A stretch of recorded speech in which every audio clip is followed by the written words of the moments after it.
देखते हैं समुच्चय क्या है। तो समुच्चय जो शब्द है, यह झुंड, समूह या ग्रुप, झुंड, समूह या संग्रह को समुच्चय कहते हैं। इसका जो समुच्चय शब्द है, इसकी खोजकर्ता जो है जर्मन के एक महान गणितज्ञ जॉर्ज केंटर ने किया था, जिनका जन्म 1845 में और मृत्यु 1918 में हुआ। इन्होंने इस समुच्चय शब्द का माने समुच्चय का निर्माण किया, समुच्चय का खोज किया। ये झुंड, समूह और संग्रह के माने संग्रह को ही समुच्चय कहते हैं, लेकिन सभी झुंड को, सभी समूह को, सभी संग्रह को समुच्चय नहीं कहेंगे। तो समुच्चय कहेंगे किसको? इसी चीज को इन्होंने बताया था जॉर्ज केंटर ने, कि वस्तुओं के सुपरिभाषित संग्रह को समुच्चय कहते हैं। वस्तुओं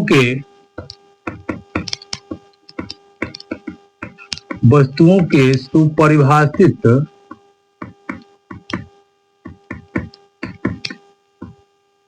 संग्रह को समुच्चय कहते हैं।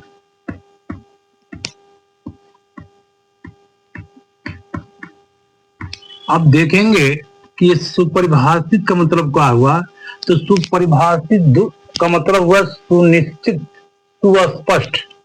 ये जो सुपरिभाषित शब्द है, इसका मतलब हुआ सुनिश्चित, इसका आशय सुनिश्चित और सुस्पष्ट है।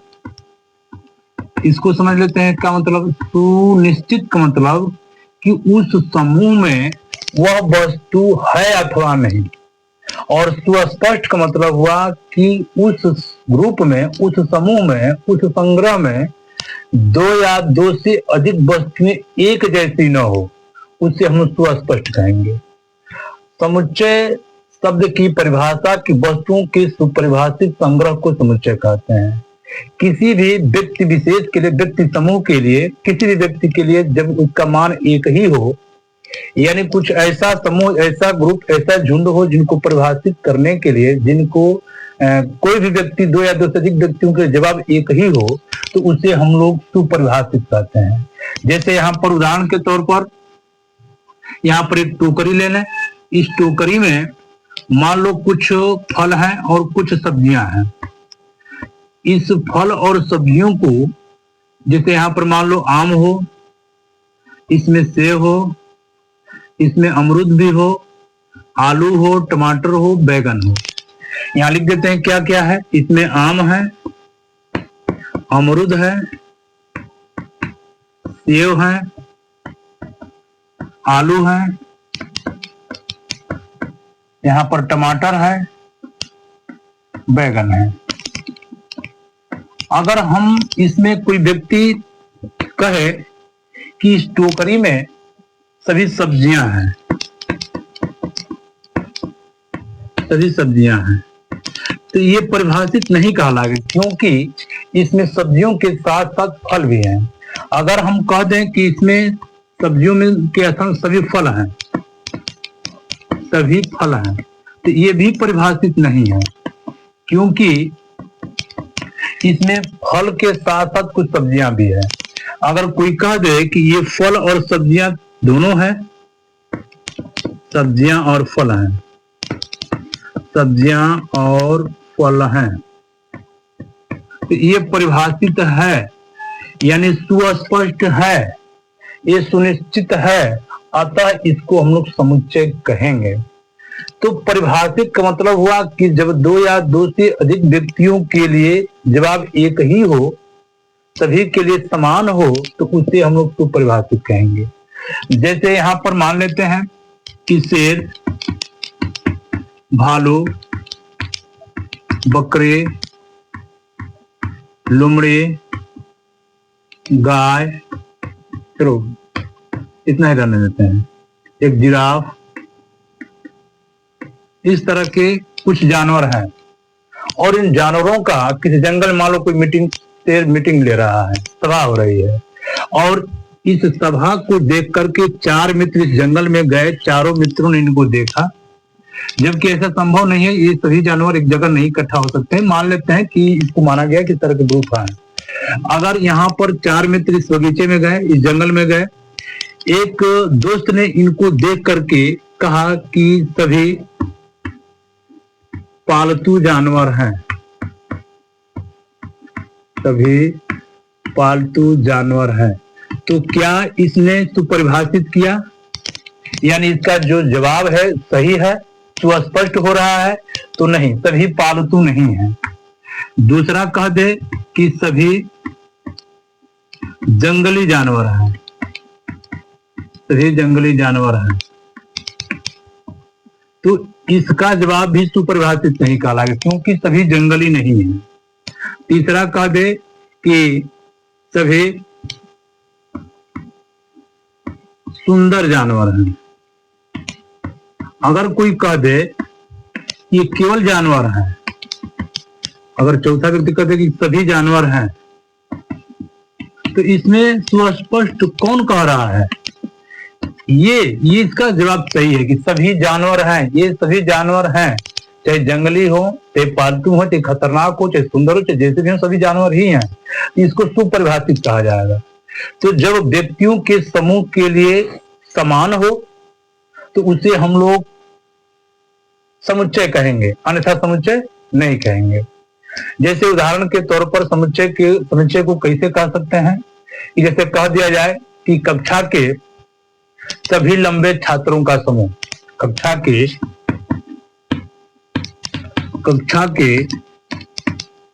सभी लंबे छात्रों का संग्रह। तो सभी लंबे छात्र किसको हम कहेंगे? भाई कोई भी व्यक्ति लंबा हो सकता है, तो ये कितना लंबा ये नहीं कहा गया है। तो ये लंबा जो शब्द आया है इसको कह देंगे कि यह परिभाषित नहीं है। अगर इसमें दिया रहता कि 5 फीट से लंबे, तो 5 फीट से लंबे छात्रों को हम एक ग्रुप बना लेते हैं, लेकिन लंबे कह रहा है तो किसको लंबा कहा जाएगा? तो इसको कहेंगे कि यह हम लोगों का समुच्चय नहीं है। एक और उदाहरण देखते हैं, जैसे मीठे फलों का संग्रह, तो ये भी समुच्चय नहीं कहलाएगा।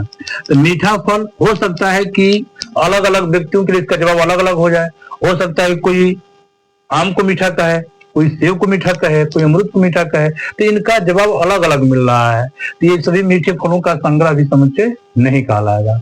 हम संग्रह का मतलब हुआ, ये सुपरिभाषित का मतलब हुआ कि जो सुनिश्चित और सुस्पष्ट हो, यानी व्यक्तियों के समूह के लिए एक ही हो, उनका आंसर एक ही आवे, तो उसे सुपरिभाषित कहा जाएगा। तो वस्तुओं के सुपरिभाषित संग्रह को समुच्चय कहते हैं। समुच्चय को हम लोग कूलक भी कहते हैं, कूलक कहते हैं। यहाँ पर ये सुपरिभाषित 2 शब्दों से मिलकर बना है, यानी सुपरिभाषित को 2 शब्दों से इसका तात्पर्य है सुनिश्चित और सुस्पष्ट। सुनिश्चित का मतलब कि उस ग्रुप में, उस समूह में वह वस्तु है अथवा नहीं, और सुस्पष्ट का मतलब कि एक ही जैसी 2 या 2 से अधिक वस्तुएं न हो। तो वस्तुओं के सुपरिभाषित संग्रह को समुच्चय कहते हैं। हमको लगता है कि ये समुच्चय के बारे में आप समझ गए होंगे। अब हम समुच्चय को व्यक्त करने के लिए बता रहे हैं कैसे व्यक्त करते हैं।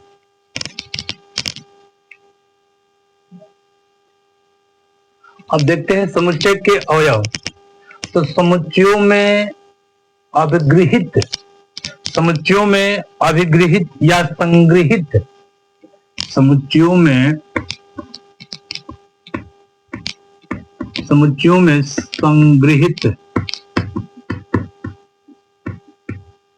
संग्रहित प्रत्येक वस्तु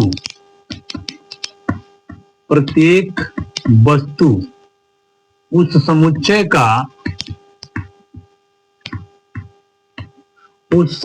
का सदस्य अथवा अवयव कहलाता है। समुच्चयों में संग्रहित प्रत्येक वस्तु उस समुच्चय का अवयव या सदस्य कहलाता है। अब देखते हैं समुच्चय का संकेतन। समुच्चय संकेतन क्या है? समुच्चय संकेतन में समुच्चय संकेतन ये क्या है? तो समुच्चय को अंग्रेजी वर्णमाला के कैपिटल लेटर से प्रदर्शित करते हैं, जैसे A B C D X Y Z Angrezi के कैपिटल लेटर से प्रदर्शित करते हैं। और समुच्चय के अवयवों को अंग्रेजी के स्मॉल लेटर से प्रदर्शित करते हैं। जैसे अगर कोई समुच्चय लिख दिया जाए, जैसे कहा जाए, मान लो इसमें समुच्चय को हम ए से डिनोट कर ले रहे हैं और इसमें लिखा जाए कि ए ई आई ओ यू।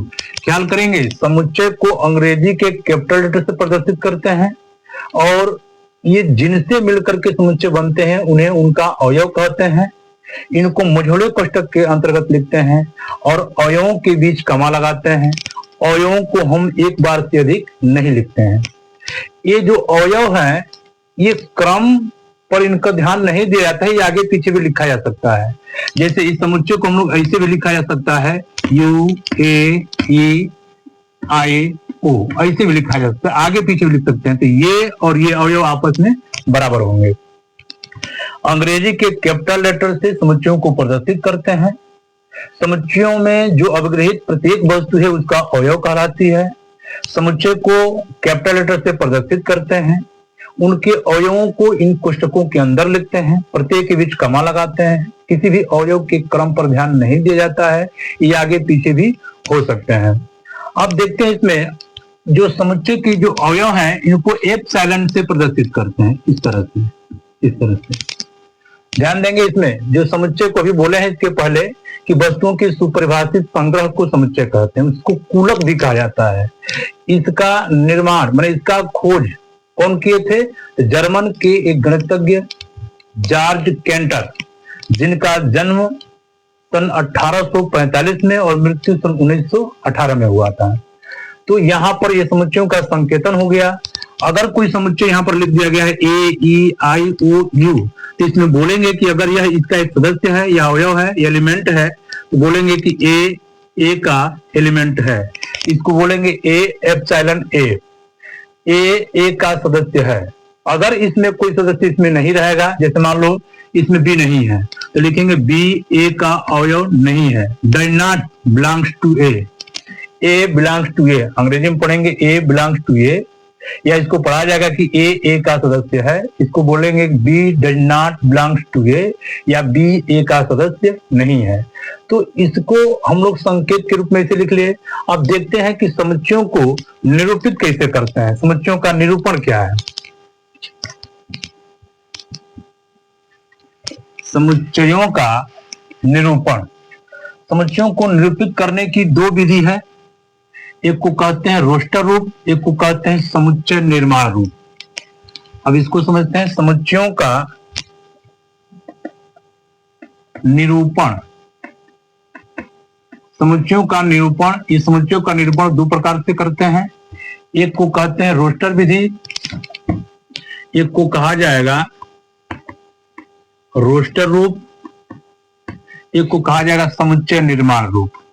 एक को रोस्टर फॉर्म, समुच्चय निर्माण रूप, समुच्चय निर्माण रूप। अब ये जो समुच्चय निर्माण रूप है इसको हम लोग गुण विधि भी कहते हैं।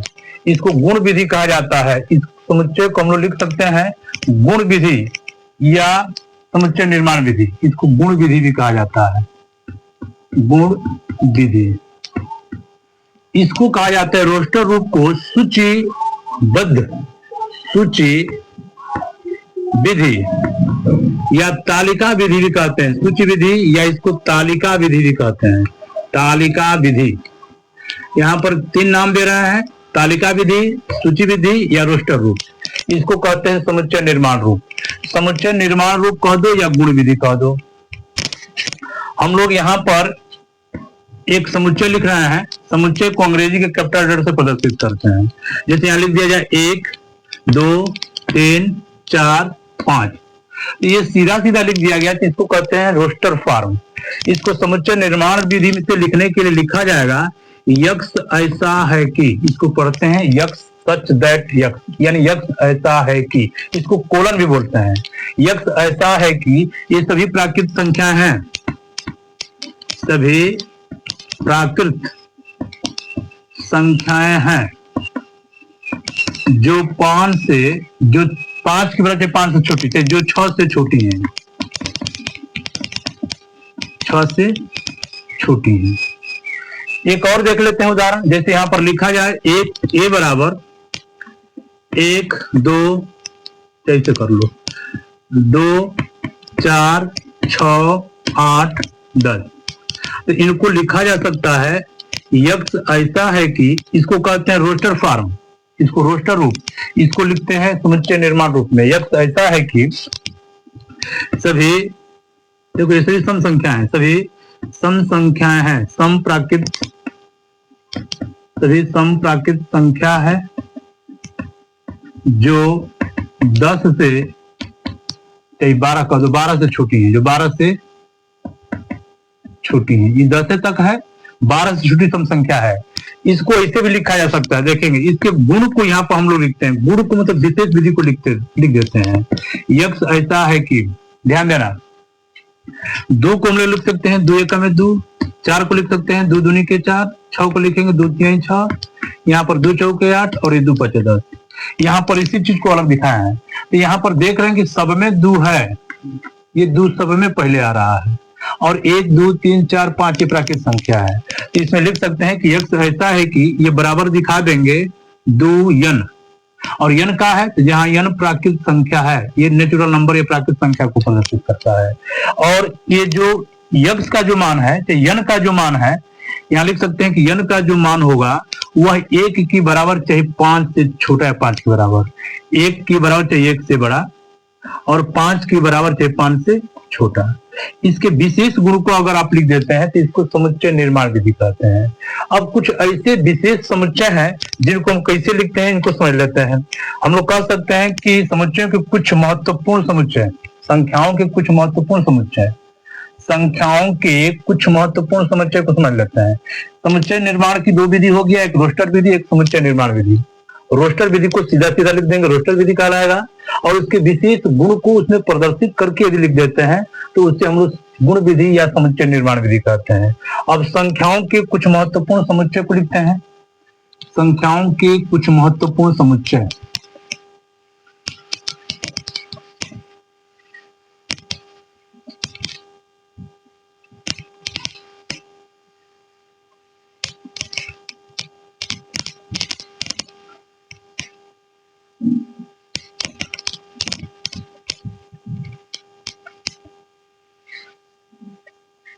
देखते हैं,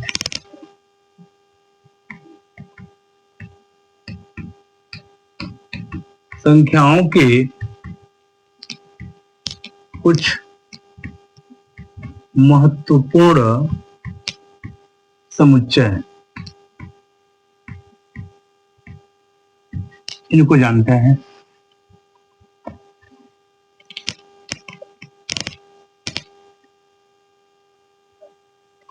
देखते हैं प्राकृतिक संख्याओं का समुच्चय। प्राकृतिक संख्याओं का समुच्चय में हम यन से प्रदर्शित करते हैं, लिख सकते हैं कि यन ऐसा है कि प्राकृत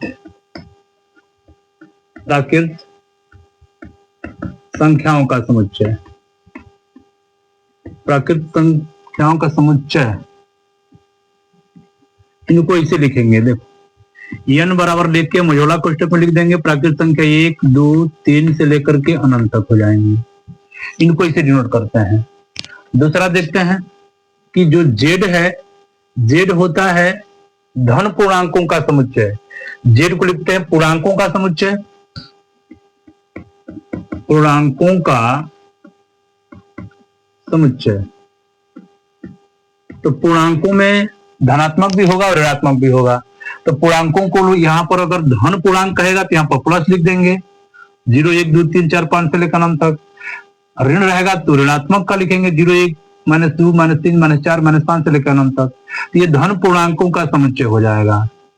यहाँ पर लिखेंगे, यहाँ पर पूर्णांकों का समुच्चय लिखेंगे तो प्लस माइनस दोनों लिखेंगे, यहाँ धन लगा दिए तो खाली धन वाला लिखेंगे, पूर्णांक 1 2, 3, 4 से लेकर के अनंत तक। अब यहाँ पर देखते हैं कि परिमेय संख्याओं का समुच्चय Q जो होता है Q से प्रदर्शित करते हैं। परिमेय संख्याओं का समुच्चय, परिमेय संख्याओं का समुच्चय को Q से डिनोट किया जाएगा। यहाँ पर परिमेय संख्या अंश और हर के रूप में लिख सकते हैं, जहां Q बराबर नहीं होना चाहिए 0 के, और ये P और Q दोनों स्वाभाविक संख्या होना चाहिए। ये Q को प्रदर्शित करते हैं। और लिखते हैं T अपरिमेय संख्याओं का समुच्चय, अपरिमेय संख्याओं का समुच्चय, अपरिमेय संख्याओं का समुच्चय को T से प्रदर्शित करते हैं। अपरिमेय संख्या जैसे कार्य के अंतर्गत जितनी अभाज्य संख्याएं हैं उनको लिख सकते हैं। अब यहाँ पर देखते हैं सम्मिश्र संख्याओं का समुच्चय, सम्मिश्र संख्याओं के समुच्चय को C से प्रदर्शित करते हैं। सम्मिश्र संख्याओं का समुच्चय C से डिनोट करेंगे। C देखो, सम्मिश्र संख्या का मतलब कि कड़ी में माइनस 1 यानी आई आयोटा जिसको कहते हैं, हमको आगे पढ़ना है सम्मिश्र संख्याओं का समुच्चय। R जो होता है R वास्तविक संख्याओं का समुच्चय, तो वास्तविक संख्याओं में धनात्मक ऋणात्मक भी आ जाएगा। वास्तविक संख्याओं का समुच्चय, इसको R से डिनोट करते हैं। अब यहाँ पर हम समझते हैं, ये तो हम लोग के इसके बारे में हो गया समुच्चय के बारे में। अब हम आते हैं कुछ इसका एक्सरसाइज करेंगे। कक्षा 11 1.1 का पहला सवाल पढ़ते हैं। देखते हैं पहला सवाल, निम्नलिखित में कौन से समुच्चय हैं, अपने उत्तर का औचित्य बताइए। जैसे पहला दिया गया है कि जे अक्षर से प्रारंभ होने वाले वर्ष के सभी महीनों का संग्रह। पहला देखेंगे, ये हमको बताना है कि यह समुच्चय है या नहीं। तो जे अक्षर से प्रारंभ होने वाले वर्ष के सभी महीनों का संग्रह, तो एक वर्ष में 12 महीने होते हैं, जनवरी, फरवरी, मार्च, अप्रैल, मई, जून, जुलाई, अगस्त, सितंबर, अक्टूबर, नवंबर, दिसंबर। तो इसमें जो जो जे से शुरू होगा उसी को लिख लेना है। तो जे से जो शुरू होगा तो वह जे हो जाएगा जनवरी, तो फिर हो जाएगा जनवरी को फरवरी, मार्च, अप्रैल, मई, जून, जे से चालू होगा ये। फिर जुलाई, अगस्त, सितंबर, अक्टूबर, नवंबर, दिसंबर, इसमें कोई अब जे से चालू नहीं होगा। ये 3 महीने हैं, जो महीना जे से चालू होगा उन्हीं को लिखना था। ये एक समुच्चय कहलाएगा। तो यहाँ पर 12 महीनों में यही 3 महीने हैं जिनमें जे से प्रारंभ होता है। दूसरा देखते हैं, दूसरा क्या कह रहा है। देखो, समुच्चय उसी को कहना जब 2 या 2 से अधिक व्यक्तियों से जब हम पूछे तो सबका जवाब एक ही मिल जाए तो वह समुच्चय है, अन्यथा समुच्चय नहीं है। दूसरा कह रहा है कि भारत के 10 सबसे अधिक प्रतिभाशाली लेखकों का संग्रह। तो 10 प्रतिभाशाली लेखक, तो 10 प्रतिभाशाली जो लेखक होंगे, अलग अलग व्यक्तियों के लिए उनका नाम अलग अलग आ सकता है। हो सकता है कि कोई और नाम ले ले, किसी लेखक का तीसरा व्यक्ति चौथा व्यक्ति से पूछे तो कोई और नाम ले ले। तो ये हम लोगों का समुच्चय नहीं कहलाएगा, क्योंकि व्यक्तियों के सबों का जवाब एक नहीं होगा, ये सब अलग अलग होगा। ये हम लोगों का समुच्चय नहीं कहलाएगा। तीसरा देखते हैं, विश्व के सर्वश्रेष्ठ 11 बल्लेबाजों का संग्रह। तो विश्व के सर्वश्रेष्ठ बल्लेबाज में हो सकता है कि अलग अलग व्यक्ति अलग अलग नाम ले ले, जैसे कोई रिकी पोंटिंग ले ले, कोई महेंद्र सिंह धोनी का नाम ले ले, वीरेंद्र सहवाग का नाम ले ले, फिर मान लो कि कोई श्रीलंका के किसी खिलाड़ी का नाम ले ले, कोई वेस्ट इंडीज का ले ले, कोई साउथ अफ्रीका का ले ले। तो ये अलग अलग व्यक्तियों के लिए बल्लेबाज का नाम अलग अलग होगा, अतः यह समुच्चय नहीं कहलाएगा, ये समुच्चय नहीं होगा। फिर आपकी कक्षा के सभी बालकों का संग्रह, आपकी कक्षा के सभी बालक का संग्रह। तो कक्षा में जो भी बालक होंगे सभी व्यक्तियों के लिए जवाब एक ही मिलेगा, जो कक्षा 11 में जो बालक पढ़ रहे होंगे उन्हीं का कोई नाम लेगा। तो ये समुच्चय होगा, ये समुच्चय होगा। आपके कक्षा 11 के सभी जो बालक हैं उन्हीं को लिखा जाएगा केवल। 100 से कम सभी प्राकृतिक संख्याओं का संग्रह। ये 100 से कम सभी प्राकृतिक संख्याएं, 100 से कम प्राकृतिक संख्या 2, 3, 2, 4, 6, 8, 10 से लेकर के यहाँ पर नहीं, ये 100 से कम प्राकृतिक संख्या, 100 से कम प्राकृतिक संख्या 1, 2, 3, 4, 5, 6 से लेकर के 99 तक। ये जो भी संख्या आएंगे किसी भी व्यक्ति से पूछेंगे तो सब यही नाम लेगा। यह समुच्चय कहलाएगा, सभी व्यक्तियों के लिए एक ही होगा। लेखक प्रेमचंद द्वारा लिखित उपन्यासों का संग्रह। लेखक प्रेमचंद द्वारा लिखित उपन्यासों का संग्रह। तो लेखक प्रेमचंद द्वारा जो भी उपन्यास लिखे होंगे हम उसी का नाम लेंगे। किसी भी व्यक्ति से पूछेंगे तो ये प्रेमचंद के उपन्यासों को ही बताएगा, ये भी समुच्चय कहलाएगा। फिर सभी समपूर्णांकों का संग्रह, सभी समपूर्णांकों का संग्रह, समपूर्णांक का आएगा 2, 4, 6, 8, फिर -2, -4 पूर्णांक कह रहा है, तो ये जितने भी 2 से कटने वाली पूर्णांक हैं उनको लिख देंगे। तो किसी भी व्यक्ति के लिए जवाब यही एक ही मिलेगा, सबका जवाब एक ही हो जाएगा, अतः यह समुच्चय है। फिर इस अध्याय में आने वाले प्रश्नों का संग्रह, तो इस अध्याय में जो भी प्रश्न आ रहा है सभी व्यक्तियों के लिए, सभी के लिए जवाब एक ही मिलेगा, अतः यह भी समुच्चय कहलाएगा। अगला, विश्व के सबसे अधिक खतरनाक जानवरों का संग्रह। तो विश्व के सबसे अधिक खतरनाक जानवरों, अलग अलग व्यक्तियों के लिए जिसका जवाब अलग अलग होगा, किसी के लिए भालू हो सकता है, किसी के लिए शेर हो सकता है, किसी के लिए हाथी हो सकता है, तो अलग अलग व्यक्तियों के लिए खतरनाक जानवरों का समुच्चय भी अलग अलग होगा, इसलिए यह समुच्चय नहीं है।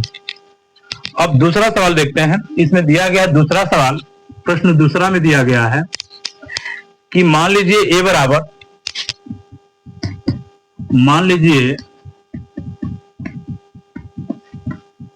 बराबर 1, 2, 3, 4, 5, 6, 5, 6 में रिक्त स्थानों में उपयुक्त प्रतीक एप्सिलॉन और एप्सिलॉन नॉट भरना है। तो यहाँ पर हमको भरना है, संकेत में यहाँ पर दिखाना है एप्सिलॉन एप्सिलॉन नॉट। 5 1 का अवयव है कि नहीं, 5 ये एप्सिलॉन भरना है, ये वाला भरना है या ये वाला नहीं भरना है, दो चिन्ह भरना है। अगर ये इसका अवयव होगा तो ही भरेंगे, जैसे 5 इसमें अवयव है, इसमें भर देंगे 5 1 अवयव है, ये भर देंगे। दूसरा में कह रहा है, दूसरा सवाल 8 खाली स्थान ए, तो 8 देखें इसमें नहीं है, ए में 8 नहीं है, तो लिख देंगे कि ए इसका अवयव नहीं है, तो काट देंगे।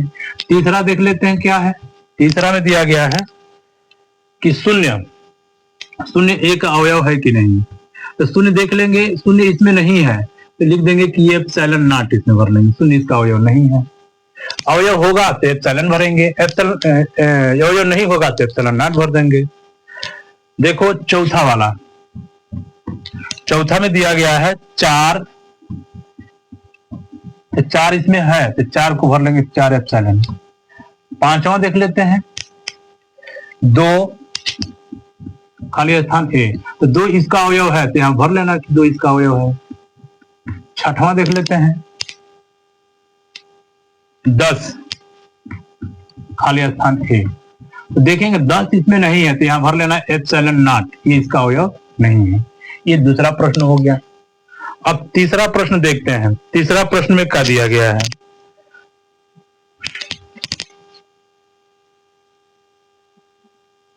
देखते हैं। इसमें लिखा है तीसरा में कि निम्नलिखित समुच्चयों को रोस्टर रूप में लिखिए, इसको रोस्टर फॉर्म में लिख देना है। ये समुच्चय निर्माण रूप में लिखा गया है। पहला सवाल हम हल करते हैं। पहला देखो, यहाँ पर हम पहला हल करते हैं, इसका उत्तर ये हाँ हल लिख दे रहे हैं। यहाँ पर ये प्रश्न हो गया, इधर ये हल दिखा दे रहा है। एक पूर्णांक है जो -3 से बड़ा और 7 से छोटा, तो पूर्णांकों को अगर संख्या रेखा पर हम दिखाते हैं तो यहाँ पर ये मूल बिंदु होता है 0, इधर 1, 2, 3, 4, 5, 6, 7, 1, 2, 3, 4, 5, 6, 7, इधर हो जाएगा -1, -2 और -3। तो -3 से बड़ा, तो -3 से बड़ा देखेंगे, इससे बड़ा इधर होता है। संख्या रेखा पर दाहिने वाली संख्याएं बाएं वाली संख्याओं से सदैव बड़ी होती हैं, तो इसके दाहिने ये संख्या पड़ेंगे तो ये बड़ा हो जाएगा। और 7 से छोटा, यहां से लेकर के यहां तक की संख्याओं को हम लोगों को यहाँ पर रोस्टर फॉर्म में लिख देना है। तो यहाँ पर रोस्टर फॉर्म लिखना है, तो इसका नाम दिया गया ए, लिख सकते हैं -2, -1, 0, 1, 2, 3, 4, 5, 6, ये इसका जवाब हो जाएगा। ये पहला का उत्तर हो गया। दूसरा में देखते हैं, दूसरा में क्या दिया गया है। दूसरा में दिया गया है कि यह ऐसा है कि संख्या 6 से कम एक प्राकृत संख्या है, तो प्राकृत संख्या 1 से लेकर के अनंत तक होती है। तो 6 से कम लिखना है तो 6 से कम प्राकृत संख्या लिख देंगे, इसका नाम डी है तो डी कर दो। एक प्राकृत संख्या 1, 2, 3, 4, 5, 6 से कम, अब 5 के आगे नहीं लिखेंगे, ये इसका आंसर हो जाएगा। अब यहां पर देखते हैं सी वाला। सी वाला क्या दे रहा है? सी वाला ये दे रहा है कि 2 अंकों की ऐसी प्राकृत संख्याओं का अंकों का योगफल 8 है। मतलब 2 अंकों की प्राकृत संख्याओं को लिखना है जिसके अंकों का योगफल 8 है। तो 2 अंकों की प्राकृत संख्या चालू होगा 10 के हाथ से, 10, 11, 12, 13, 14 से लेकर के 99 तक 2 अंकों की संख्याएं होंगी। अब उनमें उन संख्याओं को लिखना है जिनको अंकों को जोड़ने पर 8 हो।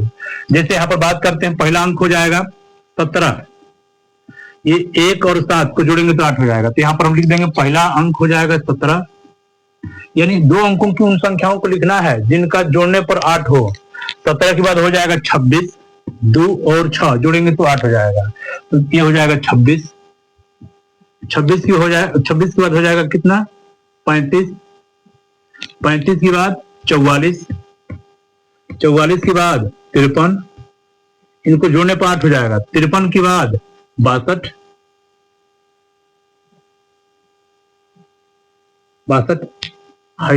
26 है ये 26 हो जाएगा। 26 के बाद 62, 62 के बाद 71, 71 के बाद इसमें दे रहा है कि जिनका जो 8 हो 2 अंकों की संख्या, तो 80 हो जाएगा, 80। और किसी ऐसी कोई संख्या है जिनको जोड़ने पर 80 हो? हम मिला लेते हैं एक बार। 17 हो जाएगा, फिर 17 के बाद 26 हो जाएगा, 26 के बाद 35 हो जाएगा, 44 हो जाएगा, 53 हो जाएगा, 62 हो जाएगा, 71 हो जाएगा, 80 हो जाएगा।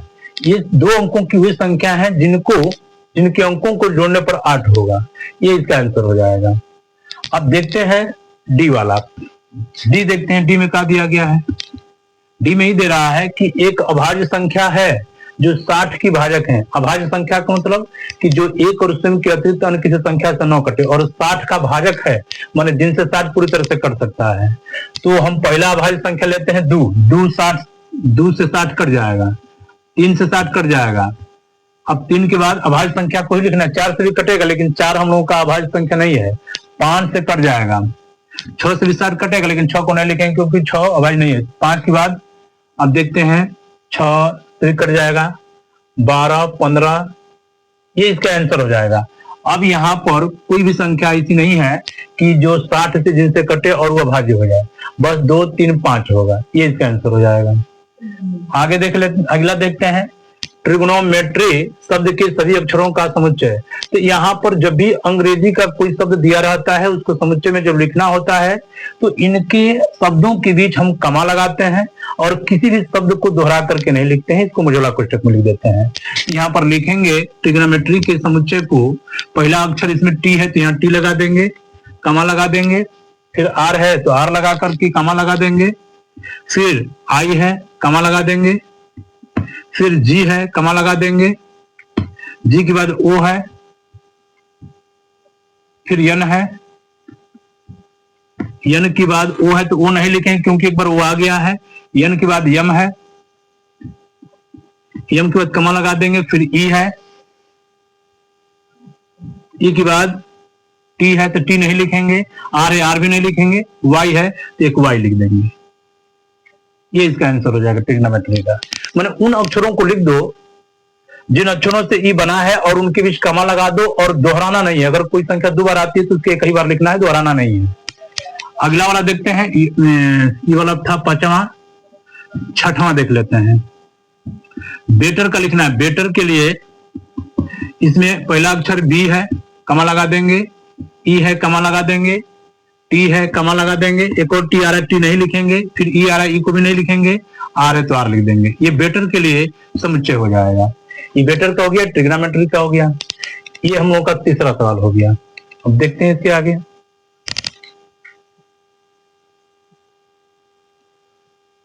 देखते हैं चौथा सवाल। चौथा सवाल में हमको दिया गया है कि निम्नलिखित समुच्चयों को समुच्चय निर्माण रूप में व्यक्त कीजिए। अब पहला सवाल दिया गया है 3, 6, 9, 12। समुच्चय दिया गया है 3, 6, 9, 12। ये रोस्टर फॉर्म में दिया गया है, इसको समुच्चय निर्माण विधि में लिखना है। समुच्चय निर्माण विधि को बताए थे, गुण विधि भी कहते हैं। इसके कुछ विशेष गुण को यहाँ पर हम प्रदर्शित कर देंगे।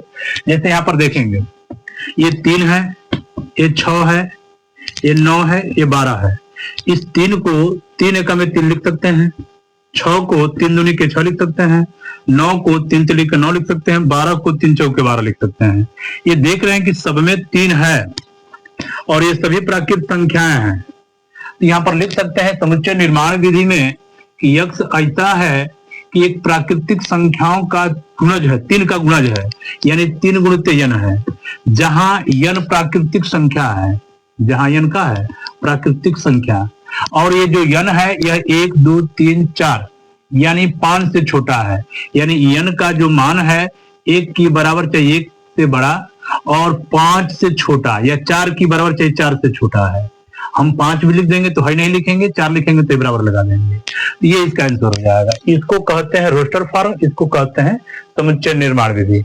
दूसरा सवाल देखते हैं, 2 4 8 16 32।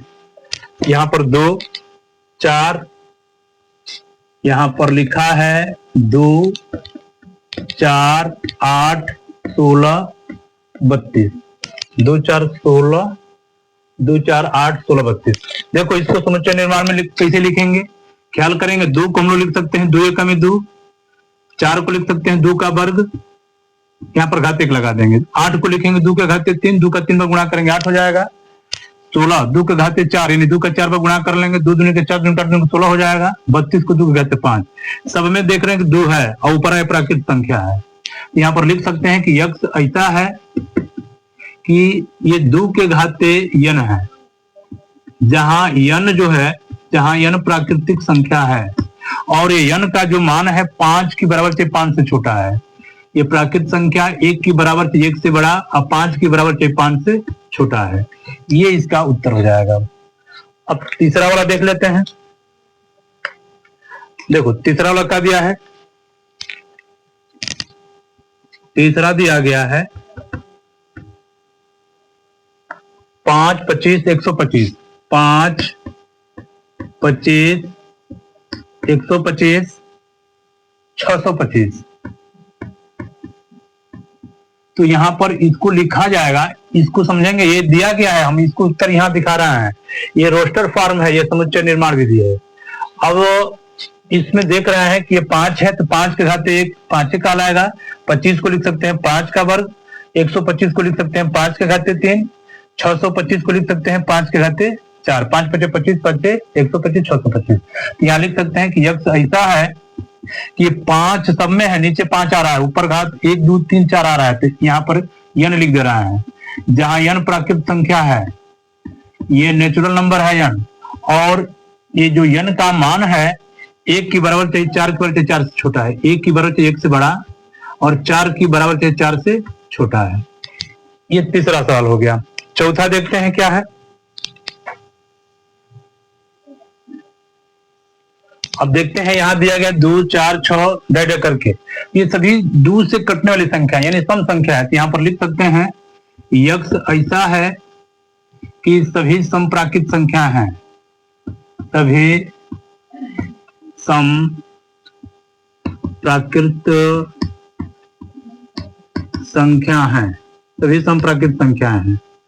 इनको एक तरीका से और देख सकते हैं, जैसे 2 4 6 8 10। यहाँ पर 2 एकम 2 दूनी के 4 तो लिखेंगे, तो यहाँ पर लिमिट नहीं दिया गया, इसलिए हम इसको शब्द नहीं लिख रहे हैं। सभी सम प्राकृत संख्या है। पांचवा देखते हैं क्या दिया गया है। पांचवा दिया गया है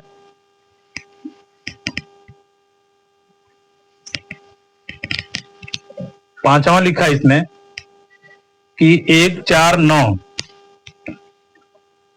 1 4 9 डैश करके 100 तक, 1 4 9 डैश करके 100 तक।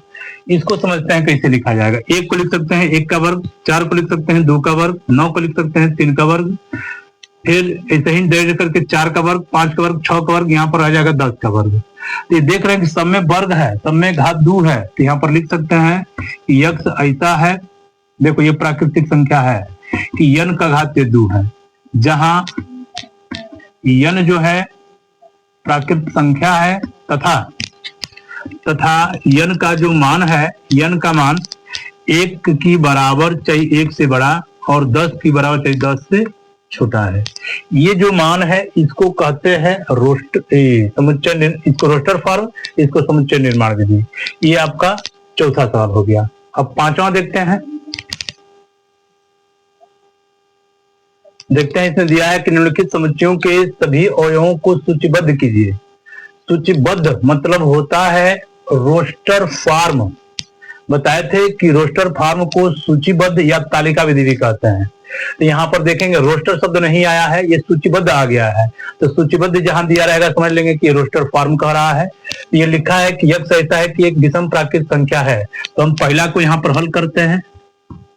पहला का हल लिख रहे हैं, इसमें देखेंगे ये विषम प्राकृत संख्या है। तो विषम प्राकृत संख्या क्या क्या होता है? 1, 3, 5, 7, 9 जो 2 से नहीं कटते हैं इसको लिख देंगे, जैसे 1, 3, 5, 7 डैश करके अनंत तक।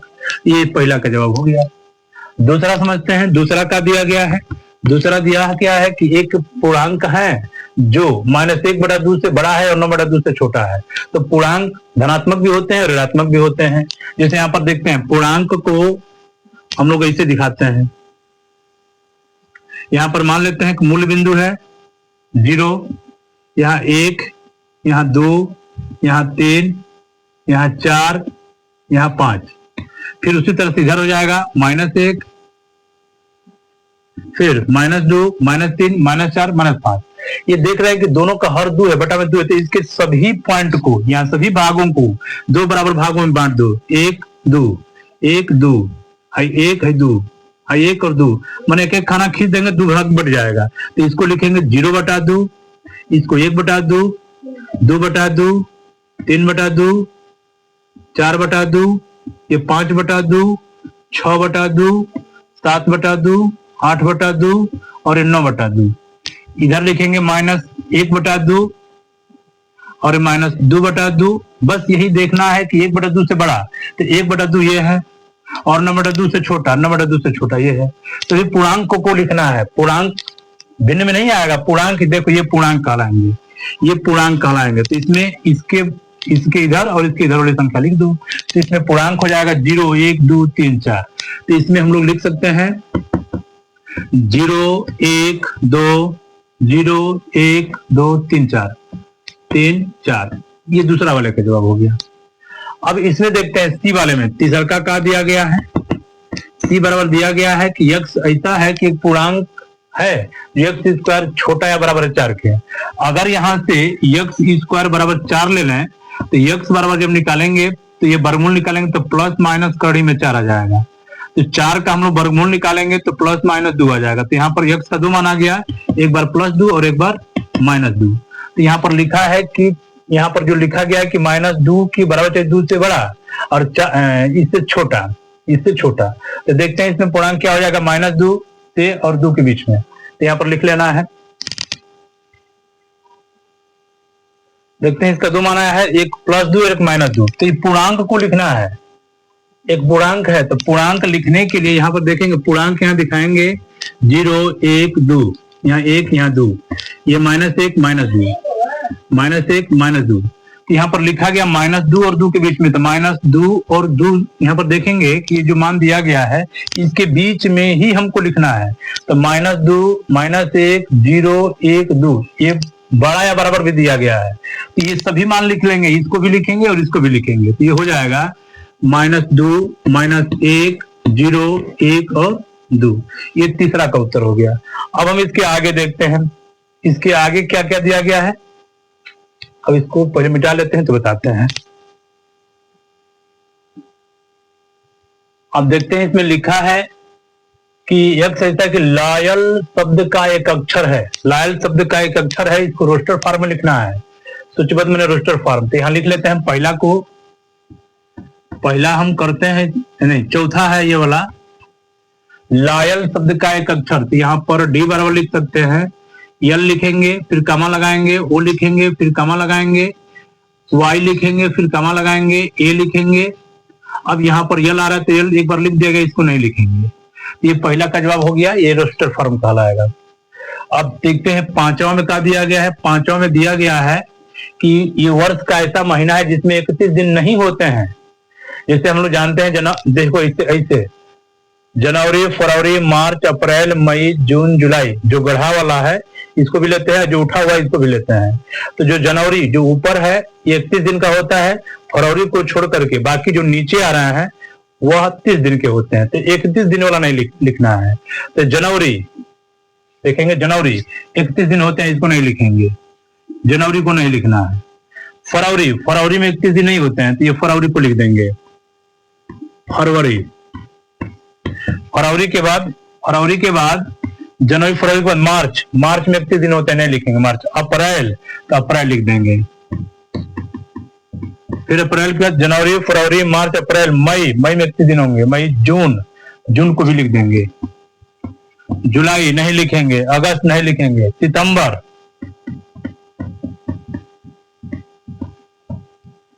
अक्टूबर नहीं लिखेंगे, अक्टूबर, नवंबर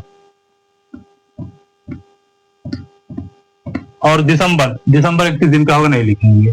तो ये वे महीने हैं जिसमें 31 दिन नहीं होते हैं। 31 दिन वाला छोड़ करके बाकी जो भी हम लोगों का महीने में आएगा उसको लिख लेते हैं। अब ये हम लोगों का 5वां हो गया। 6वां सुनते हैं। 6वां में दिया गया है, 6वां में दिया गया है कि यह ऐसा है कि अंग्रेजी वर्णमाला का एक व्यंजन है, व्यंजन में के से पहले, जो के से पहले आता है, तो अंग्रेजी वर्णमाला में 5 स्वर होते हैं, बाकी सब व्यंजन होते हैं। जैसे मान लो हम इस तरह से लिख लें, जैसे A, B, C, D, E, F, ji, H, आई, जे, के। तो यहाँ पर हमको कह रहे के से पहले जो व्यंजन है उन्हीं को लिखना है। तो हाई स्वर है, हाई स्वर है, हाई स्वर है। तो इसमें का आ जाएगा व्यंजन, बी, सी, डी, एफ, जी, एच, जे, के से पहले वाला ये लिख देना है।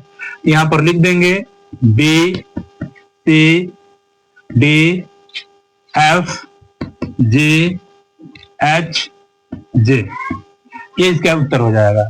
तो यहाँ पर हम के से पहले जो भी हम लोगों का व्यंजन आ रहा है ये इसका उत्तर हो जाएगा। ये हम लोगों का 5वां खत्म हो गया। अब 6वां देखते हैं, जिनको नोट करना है नोट करेंगे।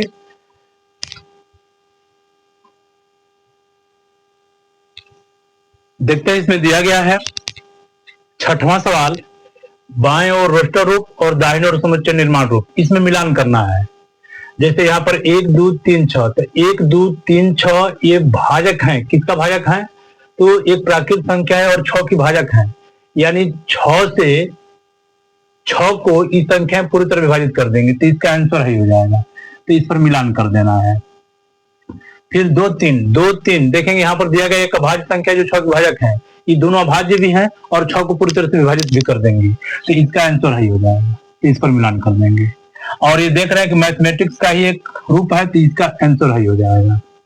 और ये वाला बच जा रहा है, तो इसका हो जाएगा 1, 3, 5, 7, 9। ये 10 से कम एक विषम प्राकृत संख्या है, तो इसका उत्तर ही हो जाएगा।